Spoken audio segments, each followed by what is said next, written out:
हे भगवान विष्णु, आपको माता लक्ष्मी की सौगंध है।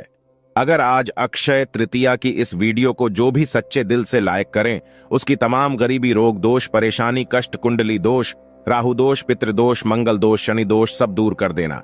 जय श्री हरिजय लक्ष्मी जी। लाइक जरूर करें, आपका बेड़ा पार हो जाएगा। दोस्तों, अक्षय तृतीया है यानी गर्मियों का धनतेरस। प्रभु कहते हैं ना, माधव समूह मासो न कृतेन, युगम समम नचवेद, समम शास्त्रम न तीर्थम, गंगायाम समम, वैशाख की तरह कोई माह नहीं, सतयु की तरह कोई युग नहीं, वेद की तरह कोई शास्त्र नहीं और गंगा की तरह कोई तीर्थ नहीं। इसी तरह से अक्षय तृतीया की तरह कोई दूसरी तिथि है ही नहीं, कभी ना नष्ट होने वाली तिथि। और अक्षय तृतीया की इस तिथि को हम स्वयं सिद्ध मुहूर्त कहते हैं। हमारे शास्त्रों में 3.5 अबूझ मुहूर्त बताए गए हैं और जिस दिन आप किसी पंडित, किसी ज्योतिष से पूछे बिना कोई भी शुभ कार्य हो, 16 संस्कार होकर सकते हैं। सबसे पहला चैत्र शुक्ल पक्ष की प्रतिपदा यानी गुड़ी पड़वा, दूसरा विजयदशमी, तीसरा अक्षय तृतीया यानी आखा तीज का दिन और चौथा शुक्ल कार्तिक शुक्ल प्रतिपदा का आधा भाग। इन तिथियों पर सूर्य और चंद्रमा अपनी उच्च राशियों में रहते हैं और इन्हीं दिनों से सतयुग हो, द्वापर हो, त्रेता हो, इनके शुरुआत की गणना की गई है। इन्हें चिरंजीवी तिथि भी कहते हैं क्योंकि विशेष रूप से आखातीज को, क्योंकि अष्ट चिरंजीवियों में से एक भगवान शिव परशुराम जी का जन्म इसी दिन हुआ था। धर्म की रक्षा के लिए भगवान विष्णु ने अनेक अवतार लिए, जिसमें नर नारायण, हरगिरी, परशुराम, 3 अवतार, पवित्र अवतार अक्षय तृतीया को ही उदय हुए। इस दिन लक्ष्मी नारायण के निमित्त आप जो भी पूजन करते हैं, व्रत करते हैं, उपाय करते हैं, दान करते हैं, इन सभी चीजों से आपके जीवन की दरिद्रता दूर होती है, पारिवारिक समृद्धि आती है, पैसों की कमी दूर होती है। और मां पार्वती जी ने आज के दिन ही देवी अन्नपूर्णा का अवतार लेकर भगवान शिव को भिक्षा दी थी। माता अन्नपूर्णा ने इसी दिन समस्त विश्व के भरण पोषण का भार भी संभाला था। आज के विशेष दिन ही कृष्ण सुदामा का मिलन हुआ था और महाभारत के अनुसार अक्षय तृतीया के दिन ही भगवान श्री कृष्ण ने पांडवों की पत्नी द्रौपदी को पांडवों के अज्ञातवास के दौरान अक्षय पात्र भेंट किया था। अक्षय पात्र की विशेषता थी कि इसमें भोजन कभी खत्म नहीं होता था।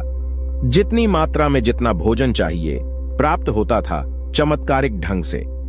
अक्षय तृतीया का दिन ही वो खास अवसर था जिस दिन महर्षि वेद व्यास जी ने महाभारत लिखना शुरू किया था और महाभारत में ही श्रीमद् भागवत गीता भी समाहित है। और इस दिन अगर आप गीता जी में समाहित 18वें अध्याय का पाठ करते हैं तो इससे अक्षय पुण्य की प्राप्ति होती है। इस दिन महाभारत की लड़ाई भी कहते हैं खत्म हुई थी, द्वापर का समापन भी इसी दिन हुआ था। और इसी दिन भगवान श्री कृष्ण ने युधिष्ठिर के पूछने पर बताया था कि आज के दिन जो भी रचनात्मक या सांसारिक कार्य करेंगे उसका 100 गुना अधिक पुण्य फल मिलेगा। कोई भी नया काम हो, नया घर हो, नया कारोबार हो, इसको शुरू करने से उसमें बरकत मिलेगी, ख्याति मिलेगी। पंचांग देखे बिना ही आज के दिन कोई भी शुभ और मांगलिक कार्य जैसे विवाह, गृह प्रवेश, वस्त्र आभूषणों की खरीदारी, भूखंड, वाहन, कोई भी चीज की खरीदारी, कोई जमीन जायदाद, कोई नए कपड़े, कोई भी आभूषण, कोई नई संस्था की स्थापना, कोई समाज आदि की स्थापना, कोई उद्घाटन करना सभी श्रेष्ठ रहता है। मांगलिक कार्यों की शुरुआत के लिए अति उत्तम दिन है और इस दिन जो भी आप काम करेंगे इसमें खूब बरकत होगी, शुभ फल प्राप्त होगा। और जमकर आज के दिन आपको खरीदारी करनी चाहिए और खरीदारी जमकर करने के साथ साथ आपको दान भी करना चाहिए। इससे अच्छे कर्मों को आप संचित करते हैं। आज के दिन अपने कर्म हो, सेवा हो, दान से मनुष्य धर्म का पालन करना चाहिए। इस दिन पितरों के निमित्त कहीं पे भी भोजन दान करें। आश्रमों में आप भोजन अनाज का दान कर सकते हैं।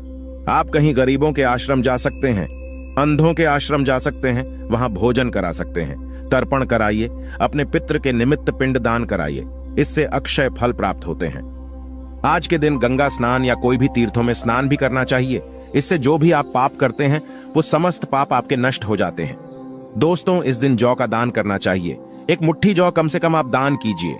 इससे स्वर्ण दान का महत्तम दान है। तो स्वर्ण तो आप दान नहीं कर सकते, तो धरती का प्रथम अन्न जौ माना गया है और जौ के दानों को स्वर्ण के दानों के बराबर माना जाता है। तो आज के दिन एक मुट्ठी जौ का भी अगर आप दान कर लेते हैं तो भी ये स्वर्ण दान के बराबर फल प्राप्त कराता है। इस दिन आपकी जो इच्छा हो, पंखा, छाता, चप्पल, जल, सत्तू, वस्त्र, कोई भी फ्रूटस आदि किसी भी चीज का कोई वस्त्र आदि इसका दान कर सकते हैं।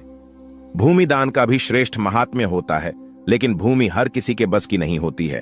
तो आप कम से कम एक मुट्ठी चावल ही दान कीजिए, पर कीजिए जरूर।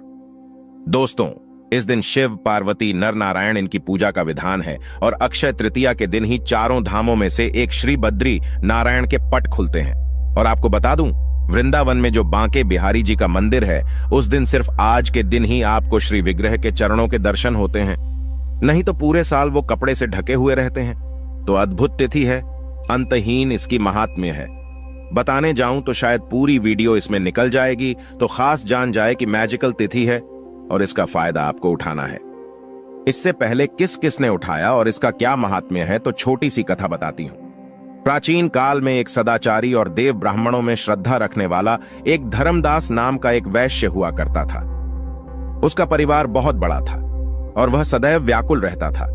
उसने किसी से व्रत के ये अक्षय तृतीया के व्रत के महात्म्य को सुना, तो जब ये व्रत आया तो उसने व्रत किया, गंगा स्नान किया, देवी देवताओं की पूजा की, अपने इष्ट देव कुल देवी देवताओं की पूजा की और गोले के लड्डू, पंखा, जल से भरे हुए घड़े, जौ, गेहूं, नमक, सत्तू, दही, चावल, गुड़, सोना, वस्त्र, ये सभी चीजें, दिव्य वस्तुएं ब्राह्मणों को उसने दान की।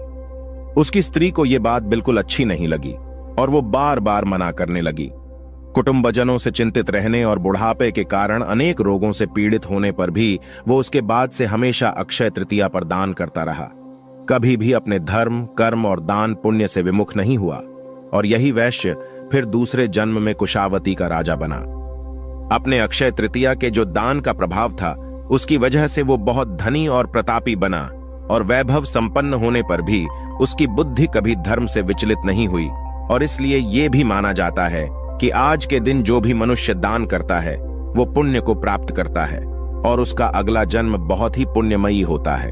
साथ ही साथ ये खास दिन में आप अपने जो स्वजन हैं, जो पितृगण हैं, उनके द्वारा अगर कोई पाप किया गया है, जाने अनजाने में अपराध हुआ है, या फिर आपने स्वयं या आपके परिवार में किसी ने जाने अनजाने में अपराध किया है, तो सच्चे मन से इस दिन ईश्वर से आप क्षमा प्रार्थना करते हैं, तो भगवान आज के दिन सभी के अपराधों को क्षमा करते हैं और आपको सद्गुण प्रदान करते हैं। आज के दिन अपनी दुर्गुणों को भगवान के चरणों में सदा के लिए अर्पित करके उनसे सद्गुणों का वरदान मांगने की परंपरा भी है। दोस्तों, इस दिन दीपावली और धनतेरस की तरह आपको जमकर खरीदारी अवश्य करना चाहिए और विशेष रूप से इस दिन लक्ष्मी कारक चीजें जैसे हत्ता जोड़ी हुआ, सियार सिंघी हुआ, कोई विशेष जाप माला हुई, खासकर स्फटिक की माला होती है, वो आपको इस दिन सिद्ध करके आपको खरीदनी चाहिए। या फिर आप स्फटिक का श्री यंत्र ले सकते हैं, वो बहुत लाभकारी होता है। इस तरह से कोई भी दक्षिणावर्ती, शंख आदि या कोई भी जो लक्ष्मी कारक चीजें हो, मृग कस्तूरी हो, इस तरह की चीजें आपको अपने घर लानी चाहिए। इस बार 2024 में अक्षय तृतीया शुक्रवार 10 मई को है और अक्षय तृतीया पर रोहिणी नक्षत्र है। विशेष रूप से सुबह 10:47 पर तो आपको पूर्ण लाभ की प्राप्ति कराएगा। अगर आपका व्यापार नहीं चल रहा है, बिजनेस में समस्या आ रही है, तो आज एक गुप्त मंत्र बता देता हूं, इस बार पहले से तैयारी कर लीजिए।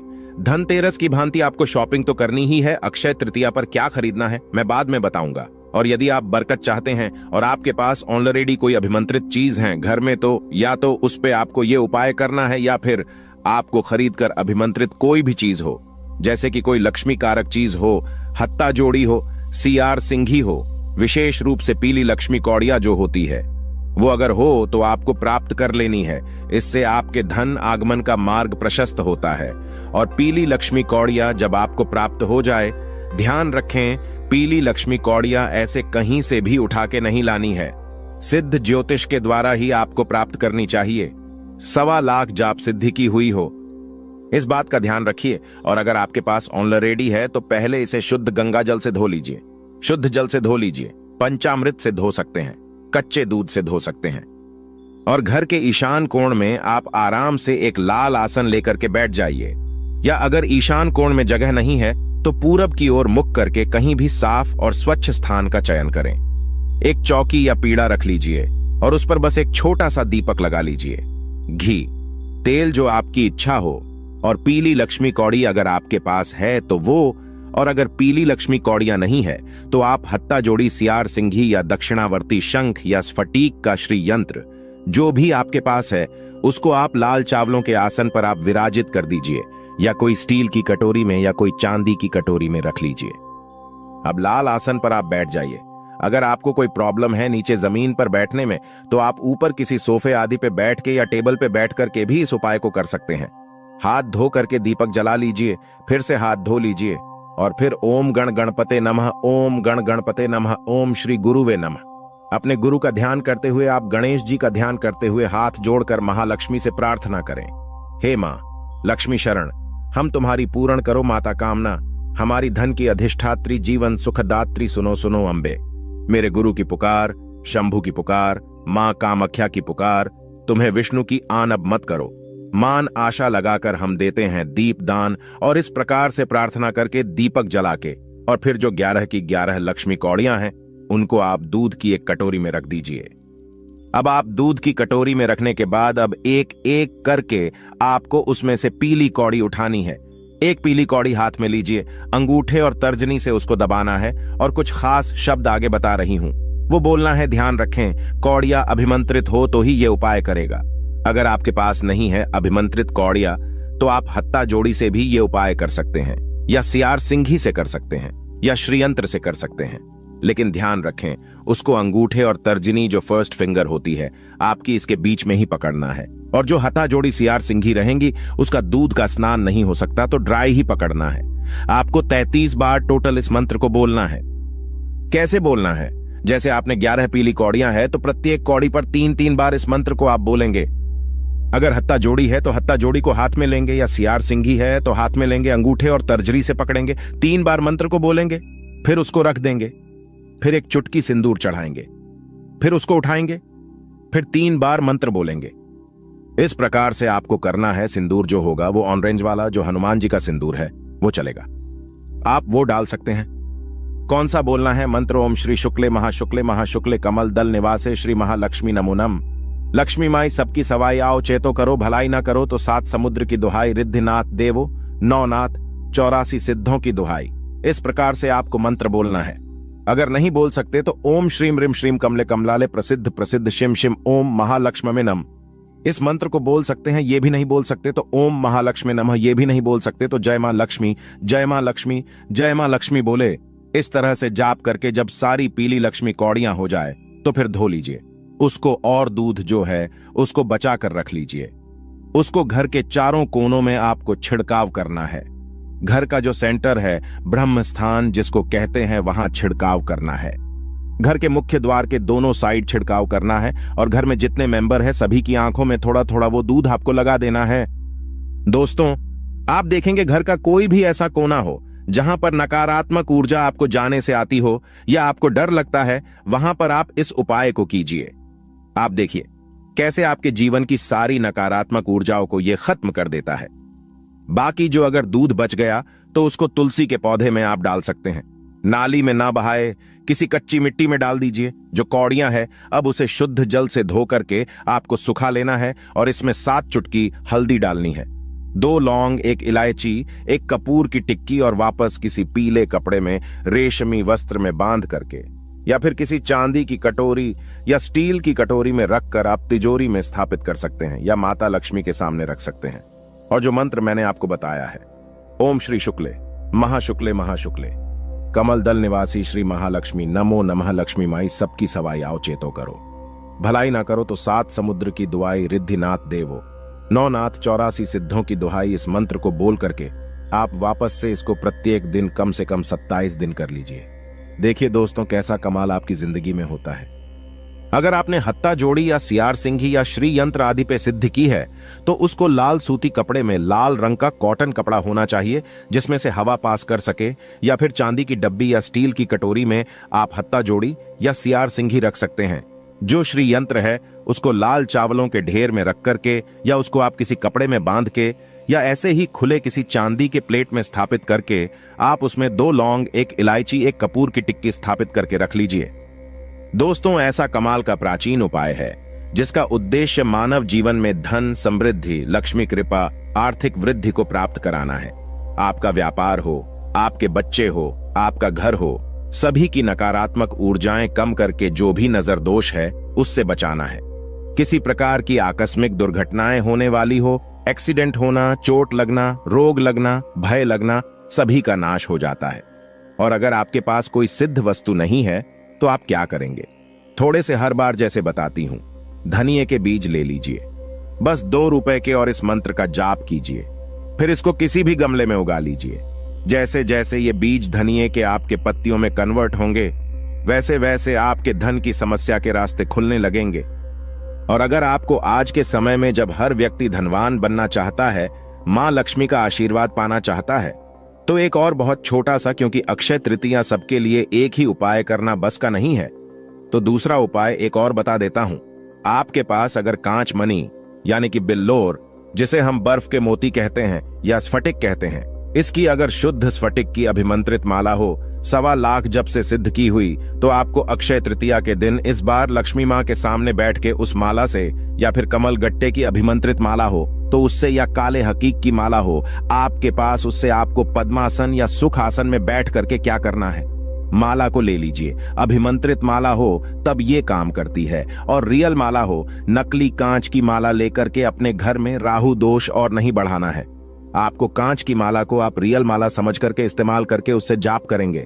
ये मत कीजिएगा, राहु बढ़ जाएगा और दिक्कतें और बढ़ जाएंगी जीवन में। रियल माला मिले, अभिमंत्रित माला मिले, वो ले लीजिए और उस माला का पहले आप पूजन कर लीजिए। थोड़ा सा उस माला पे जल छिड़क लीजिए, शुद्धता का भाव करके थोड़ा तिलक करिए कुमकुम से, और फिर मध्यमा उंगली पर माला को अपने सीने से करीब 4 अंगुल की दूरी पे रखना है, और अंगूठे से एक एक मन का आगे करते हुए बोले, ओम श्रीम रिम क्लिम श्री सिद्ध लक्ष्म में नम, ओम श्रीम रिम क्लिम श्री सिद्ध लक्ष्म में नम। इस मंत्र का जाप कर जाइए, नहीं तो ओम श्री महालक्ष्मी विद्यमये विष्णु पत्नी च धीमहि तन्नो लक्ष्मी प्रचोदयात् लक्ष्मी गायत्री मंत्र है। आप इसका जाप कर सकते हैं। और इसके बाद आपको एक माला मां लक्ष्मी के 18 पुत्रों के नाम की करनी है। ओम देव सखाई नमः, ओम चिकलिताय नमः, ओम आनंदाय नमः, ओम कर्दमाय नमः, ओम श्री प्रदाय नमः, ओम जात वेदाय नमः, ओम अनुरागाय नमः, ओम संवादाय नमः, ओम विजयाय नमः, ओम बल्लभाय नमः, ओम मदाय नमः, ओम हर्षाय नमः, ओम बलाय नमः, ओम तेज से नमः, ओम दमकाय नमः, ओम सलिलाय नमः, ओम गुग्गुलाय नमः, ओम कुरुंटकाय नमः। दोस्तों, इस प्रकार से आपको एक माला माता लक्ष्मी के 18 पुत्रों के नाम की करनी है।